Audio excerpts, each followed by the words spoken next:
Scorpions é uma banda de hard rock e heavy metal oriunda da cidade de Hannover, na Alemanha, fundada em 1965 pelos irmãos guitarristas Michael Schenker e Rudolf Schenker, sendo a primeira banda de hard rock formada no país germânico. No início eram chamados de Nameless, depois passando a se chamar The Scorpions e posteriormente simplesmente Scorpions. E em 1972 a banda lançaria o seu primeiro LP, o Lonesome Crow. Durante a turnê de divulgação do álbum, a banda abriria alguns shows para a já consagrada banda UFO, que convida o guitarrista e fundador Michael Schenker. O mesmo, sem pensar duas vezes, aceita o convite. E com a saída de Michael da banda, entra em seu lugar o guitarrista Uli Jon Rutt, que era amigo de ambos os irmãos, e ficaria na banda até o ano de 1977, sendo enfim substituído por Matthias Jups. Num modo geral, o legado da banda é gigantesco, tendo influenciado diversas outras bandas, se tornando assim um dos grupos mais influentes do rock. Os Scorpions é a única banda da Alemanha que influenciou o metal e a cena green hard rock dos anos 80, principalmente as bandas Cinderella, Dokken, Skid Row, Motley Crue, Bon Jovi, Tesla, Kiss e entre outras diversas bandas. Também tem influenciado bandas de power metal como a Grave Digger e do thrash metal como Metallica e Sodom. Os Scorpions já vendeu cerca de 150 milhões de discos em todo o mundo, o que os torna a maior banda de rock da Alemanha e na Europa continental.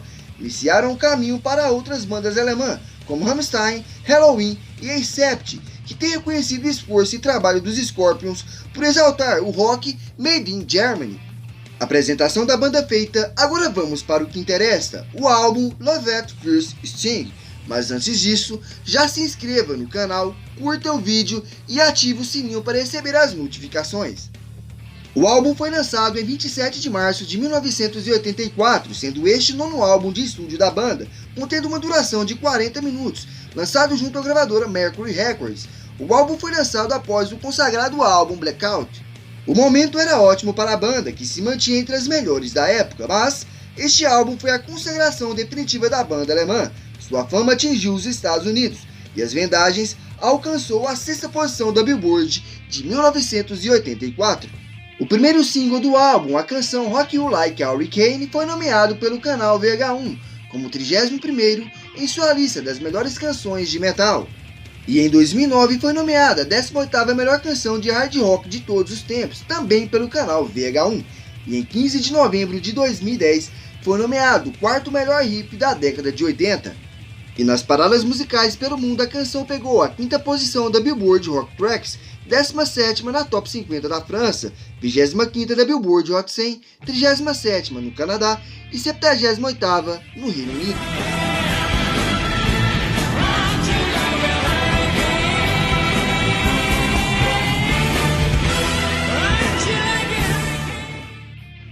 Outro single do álbum é a canção Still Loving You, que é uma power ballad produzida por Rudolf Schenker em conjunto com Klaus Meine, sendo lançada como o segundo single do álbum. Sua letra tem sido vista como uma metáfora da divisão da Alemanha Oriental e a Alemanha Ocidental, mas o significado real é sobre uma história de um amor desesperado. Em uma entrevista com a Long Facts, Rudolf Schenker explica, abre aspas, é uma história sobre um caso de amor onde eles reconhecem que pode ter acabado, mas irão tentar novamente. Já nas paradas musicais pelo mundo, a canção figurou na 1ª posição em Portugal, 2º na França, 14º na Alemanha, 36º na Billboard Rock Tracks e 64º na Billboard Hot 100.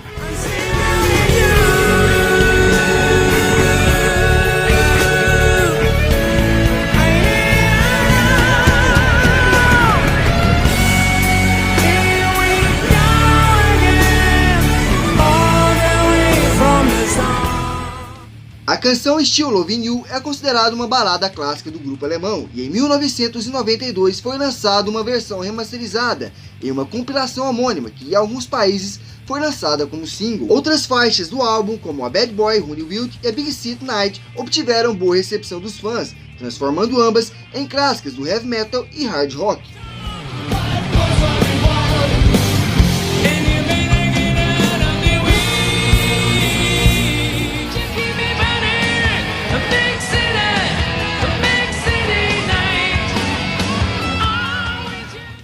E foi na turnê de divulgação do álbum Love at First Sting que trouxe os Scorpions pela primeira vez ao Brasil em janeiro de 1985, tocando em 2 noites históricas no Rock in Rio. Existe uma espécie de lenda envolvendo o disco, onde se diz que o baixista Francis Buchholz e o baterista Herman Hrebel estavam afastados da banda durante as gravações, e suas partes teriam sido gravadas respectivamente por Jimmy Benn e Bob Rondinelli, ambos ex-membros da banda Rainbow.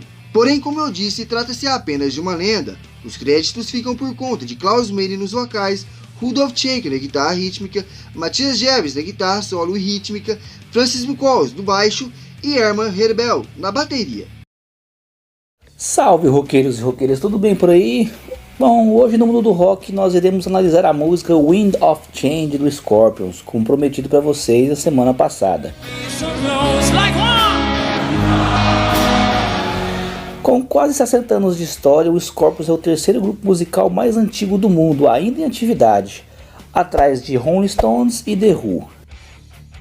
Pessoal, com tanto tempo de estrada não há ranking que consiga listar os maiores sucessos da banda alemã sem deixar ao menos um hit de fora. Divergências à parte, um clássico nunca fica de fora do seu repertório. Wind of Change se tornou uma marca registrada dos Scorpions. Mas afinal, qual é a história desta música? E aquele assovio, tem mesmo uma explicação? Para matar a curiosidade, venha conferir o significado de Wind of Change. Assim como o Scorpions, a música Wind of Change também nasceu no mundo dividido pela Guerra Fria. A diferença é que o grupo surgiu em 1965 e a música só foi gravada em 1990. 25 anos haviam se passado e a polarização entre os mundos socialista e capitalista continuava. Acontece que, felizmente, no fim da década de 80, este cenário começava a mudar. Durante a turnê do álbum Savage Amusement, os Scorpions, que era parte da ocidental da Alemanha, capitalista é claro, foram autorizados a passar pela inimiga União Soviética e conquistaram um legado histórico como a primeira banda de rock a fazer um show no país dominado pelo regime comunista totalitário. No ano seguinte, o grupo voltou ao país para se apresentar no Moscow Music Peace Festival, evento que foi um enorme sinal dos ventos de mudança que rondavam o mundo afora na época, trazendo o anúncio de que tempos melhores viriam em breve. Foi nesse sentimento que nasceu a música Wind of Change, composta por Klaus Meine durante a passagem pela União Soviética em 1989.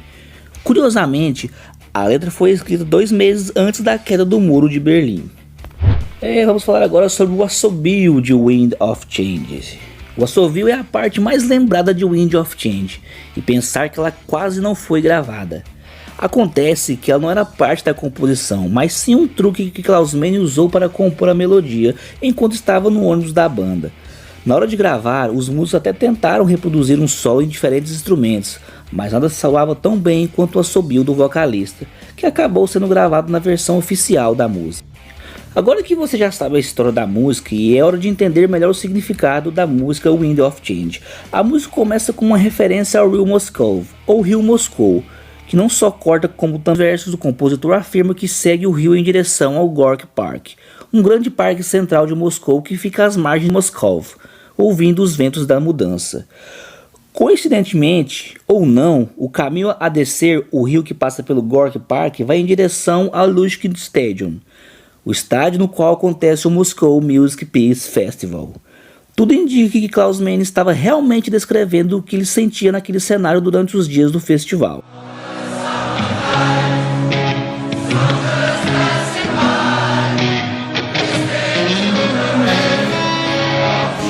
Já na segunda parte da estrofe, ele descreve a paisagem como se fosse uma noite típica na capital soviética. Só mais uma noite de verão com os soldados passando por ele. Possivelmente uma referência ao Exército Vermelho. Apesar de não citar diretamente o festival, todo o contexto da música leva a entender que ele estava se referindo ao Moscow Music Peace Festival.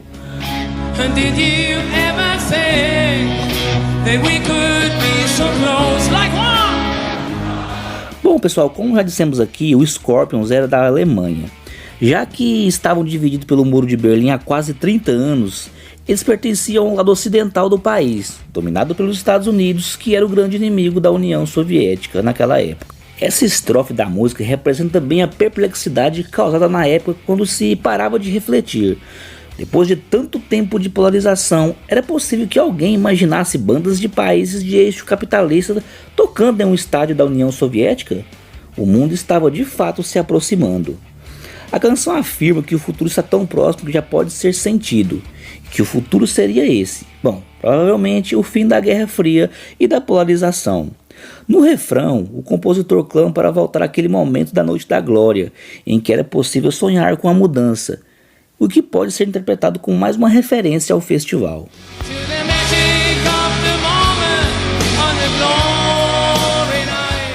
Antes de retornar ao pré-refrão, a letra fala sobre as memórias que vão ficando para trás. E como se ao caminhar em direção ao estádio, seguindo o rio e passando pelo parque, ele fosse ultrapassando os antigos problemas, levando-os para sempre pelos ventos da mudança. Por fim, a letra anuncia que os ventos da mudança, apesar de virem como tempestade, servirão para estabelecer a paz definitiva. Em referência direta à relação entre os mundos capitalista, representados pelos Estados Unidos, e socialista, representado pela União Soviética, a música encerra falando sobre a união dos dois lados. Isso é representado pela afirmação de que a balalaika, instrumento tradicional russo, e a guitarra podem sim tocar o mesmo ritmo. Mane ainda refletiu sobre a inspiração deste clássico do rock. Ele disse: quando eu escrevi essa canção, fiquei tão inspirado pelo que vimos na União Soviética, no fim da Guerra Fria, na queda do Muro de Berlim. Era um momento em que todos nós e o mundo inteiro estávamos olhando para um futuro pacífico, onde se tratava de nos unirmos em vez de nos separarmos, por guerras e essas outras diferenças. Bom, galerinha do rock, eu vou ficando por aqui e se você quiser mais uma análise de letra, deixe nos comentários que iremos fazer. Não se esqueça de curtir esse vídeo, compartilhar, se inscrever se ainda não é inscrito, porque isso é importante para nós. Aqui é o Chasman e vida longa ao rock and roll.